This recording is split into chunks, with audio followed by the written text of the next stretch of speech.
अक्सर इंसान के अंदर कोई पोटेंशियल होता है, कोई टैलेंट होता है, कोई क्रिएटिव इंटरेस्ट होता है उसका, या कोई ऐसा ड्रीम होता है जो वो अचीव करना चाह रहा हो, उसको उस ख्वाब को पूरा करना चाह रहा हो, और वो जानता है कि वो ये कर सकता है अगर वो थोड़ी सी भी मेहनत करे। मगर वो इसलिए नहीं कर रहा होता क्योंकि वो अपने आप को उस कामयाबी के लिए डिजर्विंग नहीं समझता। वो समझता है मैं इस काबिल नहीं हूँ, मैं इसके अहल नहीं हूँ। और ये अक्सर कॉन्शियस वे में नहीं हो रहा होता। वो कहता तो यही है कि हाँ नहीं मैं कर सकता हूँ, या फिर बस ये हालात ऐसे हैं इस वजह से ये काम हो नहीं पा रहा, वसाइल नहीं है मेरे पास।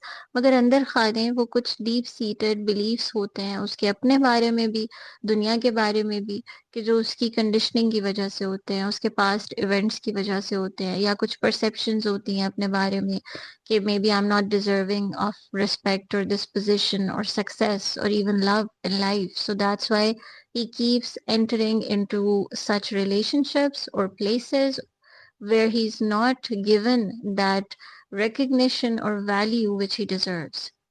तो ये चीज बहुत जरूरी है कि इंसान इससे अवेयर हो। सबसे पहले अवेयरनेस क्या करेगी कि आपके लिए आसान कर देगी।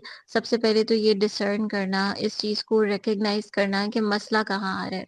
और अगर वाकई ऐसा है कि आपको पता है कि ये टैलेंट आपके पास है, ऐसा नहीं है कि आप पोटेंशियल नहीं रखते, या ऐसा नहीं है कि हालात ही जिम्मेदार हैं, वहां पर फिर आप अपनी लिमिट्स को पुश करेंगे। वहां पर फिर आप एक स्टेप आगे जाएंगे और देखेंगे कि असल में what needs to be done for me to actually fulfill my dreams.